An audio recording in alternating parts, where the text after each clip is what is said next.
who don't agree to let any student, regardless of their beliefs, run for leadership of their group. One of the groups under threat is the Bowdoin Christian Fellowship in Maine, which has been on the campus for 40 years.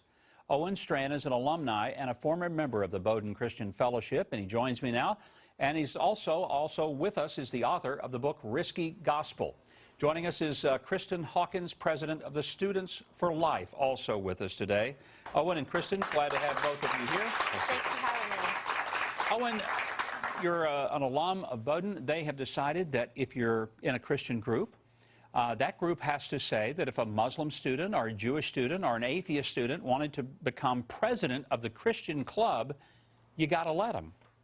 That's crazy. That's exactly right, Governor. It's an unthinkable situation. Irony this rich should come with truffle fries. I mean, basically, you cannot require leaders of this Christian group to be meaningfully Christian. That's what Bowdoin has effectively said to BCF on campus, and that's really a shame. Now, the college says, well, it's not quite like that. You know, what does the college really say? Because they're trying to dispute that this is happening, but it's not just at Bowdoin. It's all over the country this is going on. That's right. Administrators are effectively saying, if you like your piety, you can keep your piety.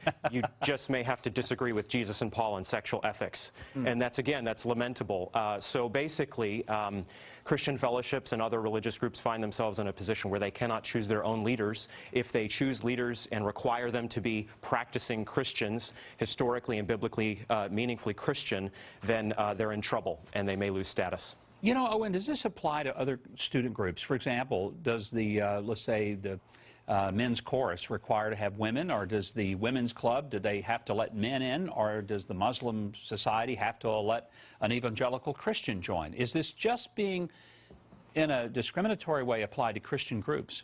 It is now, Governor, but basically the logic of this decision means that these other groups do have to open their fellowships to anybody. So the Middle Eastern Belly Dancing Association, which is an actual association at Bowdoin, if you want to look into that, we'll have them on next week, okay. Of course, yeah. They have to allow non-belly dancing enthusiasts to join and be leaders. So well, if I joined, I would definitely fit into that category. That's right. I can assure you. And the audience would appreciate it. Yes. I'm pretty sure of that too. You know, this is troubling because it's not that you're saying that the Christian organization won't allow someone to come. You're talking, and I want to make this clear, leadership positions.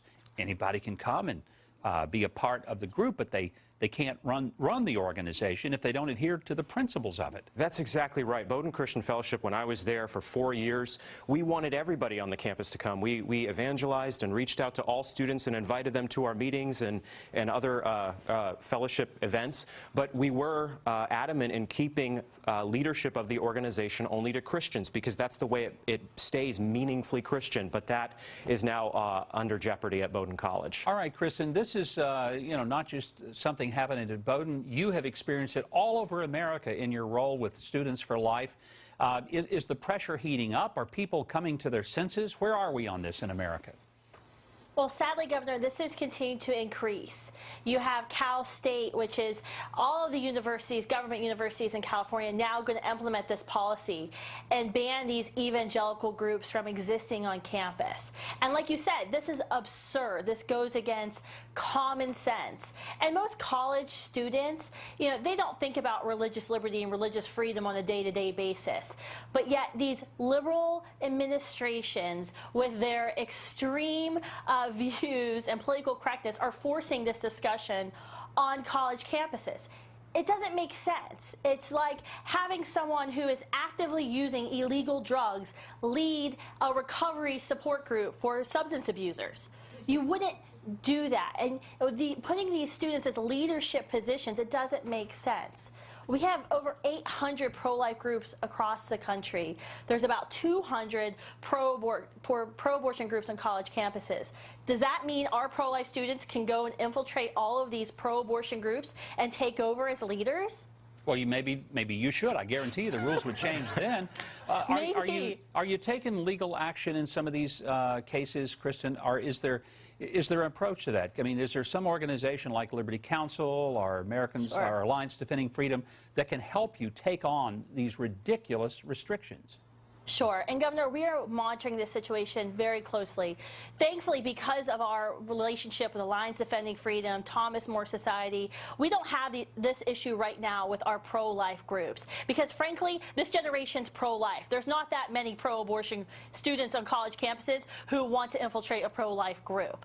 But I think something that all of your viewers should understand is that this era of comfortable Christianity is over in America. Absolutely. I think it's just kind of crazy if the government says you can believe, but only so much, and we'll tell you how much so much is. That's a scary thought to challenge our religious freedom. Oh, and Kristan, great to have you both here. I appreciate it. Thank you. And look forward to talking to you again. Thank you very much.